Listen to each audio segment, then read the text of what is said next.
आज हम लोग इस लेक्चर में बायोलॉजी के इस लेक्चर में मल्टीपल एलिलिज्म पढ़ेंगे। क्या पढ़ेंगे? Multiple allelism. मल्टीपल एलिलिज्म जो है यहाँ पर देखिए लिखा है, को डोमिनेंस का एक उदाहरण भी है, ये भी ध्यान रखेंगे आप। यहाँ लिखा, चलिए मल्टीपल एलिलिज्म आज हम लोग पढ़ेंगे। देखिए एक ही जीन के, ध्यान रखें, एक ही जीन के दो विपरीत स्वरूपों को युग्म विकल्पी कहते हैं। ध्यान दीजिएगा, एक ही जीन के दो विपरीत स्वरूपों को युग्म विकल्पी या एलील्स कहते हैं। जैसे T और T एक एलील्स है, R और R एलील्स है, Y और G एलील्स है। कैसे एलील्स है? अब ध्यान दें, क्योंकि इसमें ये T अलग है और ये अलग है, इसलिए दो एलील। अब आप देखिए, यहाँ देखिए मेंडल के अनुसार, ये मेंडल का नाम याद रखेंगे, मेंडल के अनुसार एक ही जीन के अधिकतम दो युग्म विकल्पी हो सकते हैं। मेंडल के अनुसार एक जीन के अधिकतम कितने युग्म विकल्पी हो सकते हैं? दो एलील्स हो सकते हैं। एलील में पहले बताया हूँ आपको। देखिए अब आप देखिए होते हैं। देखिए जैसे T और T है, तो इसमें एक ये एलील्स है और एक ही है, मतलब कैपिटल T वाला और स्मॉल t वाला एलील्स है। तो यानी मेंडल के अनुसार एक जीन के अधिकतम दो युग्म विकल्पी होते हैं या हो सकते हैं। अब बेटसन देखिए, बेटसन के अनुसार एक जीन के दो से अधिक युग्म विकल्पी हो सकते हैं। एक से अधिक, दो से अधिक युग्म विकल्पी हो सकते हैं, इससे मल्टीपल एलिलिज्म कहते हैं। ध्यान रखेंगे, मेंडल के अनुसार एक जीन के दो ही एलील होते हैं, बेटसन के अनुसार एक जीन के दो से अधिक एलील हो सकते हैं, इसीलिए इसका नाम दिया मल्टीपल एलिलिज्म। याद रखेंगे, नहीं तो बहुत कंफ्यूजन इसमें होगा आपको, बेटसन के अनुसार और मेंडल के अनुसार। अब आते हैं, मल्टीपल एलिलिज्म केवल पॉपुलेशन में पाई जाती है। ध्यान रखेंगे, पॉपुलेशन में पाई जाती है। किसी एक डिप्लॉयड जीन में दो एलील ही पाए जाते हैं। किसी एक डिप्लॉयड जीन में कितने एलील? दो एलील ही पाए जाते हैं। अब एग्जाम्पल में आते हैं, मानव में एबीओ ब्लड ग्रुप, क्या मानव में एबीओ ब्लड ग्रुप की वंशागति मल्टीपल एलिलिज्म का उदाहरण है। किसका उदाहरण है? मल्टीपल एलिलिज्म का उदाहरण। अब देखिए एबीओ ब्लड ग्रुप आप जानते हैं चार होगा हमारा, A blood group, B blood group और एबी ब्लड ग्रुप और ओ ब्लड ग्रुप, जो यहाँ पर देखिए लिखा है ब्लड ग्रुप। तो एबीओ ब्लड ग्रुप का नियंत्रण जीन आई करती है। एबीओ ब्लड ग्रुप का नियंत्रण कौन करता है? जीन आई करता है। जीन आई के तीन एलील्स होते हैं, इन तीनों एलील को ध्यान रखेंगे। इधर देखिए हम साफ सुथरा लिखते हैं, आई ए और यहाँ पर आई बी और यहाँ पर आई ओ, ये तीन एलील्स हैं, इसीलिए मल्टीपल एलिलिज्म कहा गया है इसको। यानी एबीओ ब्लड ग्रुप का नियंत्रण जीन आई करती है। जीन आई के तीन एलील्स होते हैं, आई ए, आई बी और आई ओ, इसको याद रखेंगे। अब आते हैं जीनोटाइप पे।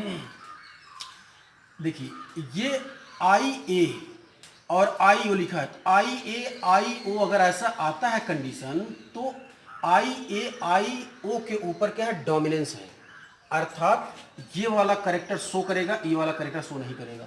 ध्यान रखेंगे, आई बी और आई ओ के ऊपर डोमिनेंट है, लेकिन आई ए और आई बी ये दोनों याद रखेंगे को डोमिनेंस है। क्या है? ओ डोमिनेंस है। मतलब ये दोनों अपना, ये भी अपना लक्षण शो करेगा और ये भी अपना लक्षण शो करेगा, अर्थात ये इस तरह के फिनोटाइप वाले किस पर देखिए यहाँ पर। अब आप यहाँ पर देखें, आई ए और आई बी वाले फिनोटाइप, जीनोटाइप वाले, क्या है? जीनोटाइप वाले कौन से ब्लड ग्रुप को होंगे? एबी ब्लड ग्रुप को होंगे। ध्यान रखेंगे, या एबी ब्लड ग्रुप वालों का जो जीनोटाइप क्या है? आई ए और आई बी होगा। क्यों? क्योंकि ए भी अपना कैरेक्टर्स होगा, इसीलिए तो कहा कोडोमिनेंस, मतलब दोनों अपना, मतलब ये भी आई ए, मतलब ए भी शो कर रहा है और बी भी शो कर रहा है, तभी तो एबी ब्लड ग्रुप आया। तो इसलिए इसको कोडोमिनेंस, इसको याद रखेंगे। कोडोमिनेंस इसके पहले वाले लेक्चर में हमने पढ़ा दिया आपको। अब आते हैं इसमें, देखिए ह्यूमन ब्लड ग्रुप को 6 जीनोटाइप कंट्रोल करते हैं। हमारे ब्लड ग्रुप को 6 जीनोटाइप कंट्रोल करते हैं। कौन कौन से? अब देखिए, ब्लड ग्रुप हमारा ए है, ब्लड ग्रुप बी है, ब्लड ग्रुप ए बी है, ब्लड ग्रुप ओ है। अब आप देखिए, इसको कंट्रोल करने के लिए जीनोटाइप हमारा आई ए हो जाएगा, आई ए और ये आई ओ है, ए हो जाएगा, ठीक। और इसको जो ब्लड ग्रुप बी का जो जीनोटाइप है आई बी बी होगा या आई बी और आई ओ होगा, लेकिन जो ब्लड ग्रुप ए बी है उसका हमारा जीनोटाइप आई ए और आई बी ही होगा। और ये एक कोडोमिनेंस का उदाहरण है, बहुत इंपॉर्टेंट है, इसको आप याद रखिए। कोडोमिनेंस का उदाहरण, क्योंकि दोनों कैरेक्टर्स कर रहे हैं।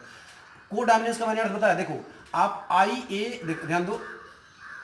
अब आई देखो, यहाँ पर देखो आई बी और आई ओ, ये इसके ऊपर डोमिनेंट है, ये वाला ओ वाला करेक्टर, मतलब ये वाला करेक्टर नहीं शो हो रहा है, ठीक। तो ये इसके ऊपर डोमिनेंट है, इसमें भी ये वाला करेक्टर नहीं शो हो रहा है, इसके ऊपर डोमिनेंस है, लेकिन इसमें दोनों शो कर रहे हैं।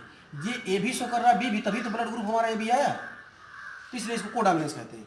अब आते देखो, और इसमें जो हमारा जीनोटाइप होगा वो आई ओ आर, यानी 6 जीनोटाइप, 1 2 3 4 5 6 जीनोटाइप, ये 6 जीनोटाइप है जो ह्यूमन ब्लड ग्रुप को कंट्रोल करते हैं। अब आते हैं ब्लड ग्रुप, देखिए यहाँ लिखा है, ठीक, यहाँ एंटीजन लिखा है, एंटीबॉडी लिखा है और जीनोटाइप लिखा है। जो जीनोटाइप पहले बताया, ब्लड ग्रुप ए में जो एंटीजन हमारा ए होता है लेकिन एंटीबॉडी बी होता है, इसको याद रखेंगे।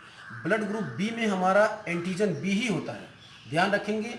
ब्लड ग्रुप पर डिपेंड करता है एंटीजन, या एंटीजन डिपेंड करेगा ब्लड ग्रुप पर। अब इसमें एंटीबॉडी हमारा क्या हो जाएगा, ए हो जाएगा, इसमें एंटीबॉडी बी हो जाएगा। उल्टा है, ए में बी एंटीबॉडी, बी में ए एंटीबॉडी, और ए बी में कोई एंटीबॉडी नहीं है लेकिन ओ में ए बी एंटीबॉडी, इसको याद रखेंगे। और इसमें कोई मतलब ब्लड ग्रुप ए में antibody A antigen A antibody B, blood group B में antigen B antibody A, blood group A B में एंटीबॉडी ए बी कोई नहीं सॉरी एंटीजन ए बी कोई एंटीबॉडी नहीं, और ब्लड ग्रुप ओ में कोई एंटीजन नहीं, एंटीबॉडी ए बी होगा। अब इधर देखते हैं इनहेरिटेंस ऑफ ब्लड ग्रुप, यानी एबीओ ब्लड ग्रुप का इनहेरिटेंस, अर्थात मतलब मदर फादर से बच्चों में कैसे जाता है, या एक पीढ़ी से दूसरी पीढ़ी में कैसे मतलब ब्लड ग्रुप मतलब इनहेरिटेड होते हैं। देखिए इसको समझने के लिए सबसे पहले हमको क्या ध्यान रखना, डोनर और एक्सेप्टर। डोनर के लिए दाता, यानी दाता का हमेशा एंटीजन देखा जाता है, इसको याद रखेंगे। क्या देखेंगे, दाता का हमेशा एंटीजन देखा जाता है और ग्राही का हमेशा एंटीबॉडी देखा जाता है। और यहाँ पर मैचिंग ऑफ एंटीजन एंटीबॉडी, इसको भी आप ध्यान दीजिए, ये मैचिंग ऑफ, अब ये मैच, इसको ध्यान रखिए। अगर एंटीजन ए है तो हमेशा एंटीबॉडी बी के साथ ही मैच करेगा, और किसी मतलब एंटीबॉडी ए के साथ मैच नहीं करेगा, क्लॉट करेगा ब्लड, यानी क्लम्पिंग करने लगेगा, थक्का जम जाएगा, ठीक है। यानी एंटीजन बी जो है एंटीबॉडी ए के साथ ही मैच करता है, एंटीबॉडी कोई एंटीजन न हो उसके साथ मैच करता है, और वो एंटीजन मतलब वो एंटीजन ए बी एंटीबॉडी के साथ मैच करता है, इसको ध्यान रखेंगे, ये बहुत इंपॉर्टेंट है। इसी के आधार पर अब आप देखिए डोनर और एक्सेप्टर, डोनर यहाँ लिखा है और यहाँ पर हमारा क्या लिखा है, एक्सेप्टर लिखा है, ठीक। अब आप ध्यान दीजिए, डोनर का ब्लड ग्रुप, अगर कोई आदमी है उसका ब्लड ग्रुप ए है तो जानते हैं उसमें एंटीजन कौन सा होगा, ए होगा, ये तो क्लियर। ये किसको किसको दे सकता है, यानी ए ब्लड ग्रुप वाला आदमी जो है वो ह्यूमन जो है ए ब्लड ग्रुप वाले आदमी को दे सकता है, साथ में ए बी को भी दे सकता है। क्यों, क्योंकि ए ब्लड ग्रुप वाला ए को देगा ही देगा, ये तो जानते हैं, क्योंकि इसका एंटीजन ए है, इसका एंटीजन ए है, इसका एंटीबॉडी बी है, इसलिए antigen A antibody B match करेगा, इसलिए उसको दे सकता है। अब आते हैं ए ब्लड ग्रुप वाले का एंटीजन ए है लेकिन ए बी को भी दे सकता है, क्यों, क्योंकि इसके पास कोई एंटीबॉडी है ही नहीं है। तो यानी देखिए एंटीजन आपका क्या होना चाहिए, देखिए यहाँ पर आपका एंटीजन ए है, अगर उसके पास कोई एंटीबॉडी नहीं है तो उसको भी दे सकता है, क्योंकि एंटीजन लेने वाले का एंटीबॉडी है ही नहीं है। इसलिए ध्यान रखेंगे ए एंटीजन यानी डोनर का अगर ब्लड ग्रुप ए है, उसका एंटीजन ए है, तो ये उसको किसको दे सकता है, ए ब्लड ग्रुप अर्थात बी वाले एंटीबॉडी को दे सकता है, और उसको भी दे सकता है जिसके पास कोई एंटीबॉडी नहीं है। अब बी वाले का भी यही कंडीशन है, बी में एंटीबॉडी बी है, ये उसको दे सकता है जिसमें एंटीबॉडी ए हो, अर्थात ब्लड ग्रुप बी वाले को दे सकता है, बी वाला तो बी को दे ही सकता है, उसको भी दे सकता है जिसके पास कोई एंटीबॉडी नहीं है, ए बी को दे सकता है। अब आप देखिए ए बी ब्लड ग्रुप वाला, इसके पास एंटीजन ए बी है और एंटीबॉडी इसके पास एंटीबॉडी है, यानी ए बी ब्लड ग्रुप सिर्फ ए बी को ही दे सकता है। मतलब ए बी ब्लड ग्रुप वाला आदमी सिर्फ ए बी ब्लड ग्रुप वाले आदमी को ही दे सकता है, क्योंकि उसके पास एंटीबॉडी नहीं है, इसके पास एंटीजन ए बी है। अब ओ ब्लड ग्रुप वाला जो है इसके पास एंटीजन ही नहीं है, ये तो सबको दे सकता है, मतलब ब्लड ग्रुप ए को भी दे सकता है, बी को भी दे सकता है, ए बी को दे सकता है, ओ भी दे, क्यों, क्योंकि इसके पास एंटीबॉडी बी है, इसके पास एंटीबॉडी ए है, इसके पास एंटीबॉडी है ही नहीं है, इसके पास एंटीबॉडी ए बी है, सबको दे सकते हो, लेकिन क्योंकि इसके पास एंटीजन नहीं। अब आप देखिए ब्लड ग्रुप ओ वाला ग्रुप वाला जो आदमी है एक यूनिवर्सल डोनर है। क्यों डोनर है, क्योंकि देने वाले का एंटीजन, एब्सेंस ऑफ एंटीजन, इसके पास एंटीजन है ही नहीं है, इसलिए सबको दे रहा है। अब ए बी ब्लड ग्रुप वाला जो आदमी है वो यूनिवर्सल एक्सेप्टर है। क्यों एक्सेप्टर है, क्योंकि इसके पास कोई एंटीबॉडी है ही नहीं है, यानी due to absence of antibody. अब हम ब्लड ग्रुप का ट्रांसफ्यूजन हम कुछ एग्जाम्पल आपको देते हैं, एक मैं बता देता हूँ, बाकी सब आप घर पे कर लीजिएगा, ये ध्यान रखिएगा। देखिए अब इसमें देखा कैसे ट्रांसफ्यूजन होगा। देखा अगर मदर, यहाँ लिखते हैं मदर और यहाँ पर लिखते हैं फादर, फादर का ब्लड ग्रुप ए है, ठीक है, फादर का ब्लड ग्रुप नहीं, मदर का ब्लड ग्रुप ए है और फादर का ब्लड ग्रुप बी है, तो पहले इससे हम क्या करेंगे, जीनोटाइप डिफरेंस वाला आई ए इसका जीनोटाइप हो जाएगा, आई ओ हो जाएगा, डिफरेंस वाला ही लेंगे, ध्यान रखिएगा। अब इसके बाद इसमें इसका जो जीनोटाइप हो जाएगा आई बी हो जाएगा और आई ओ हो जाएगा।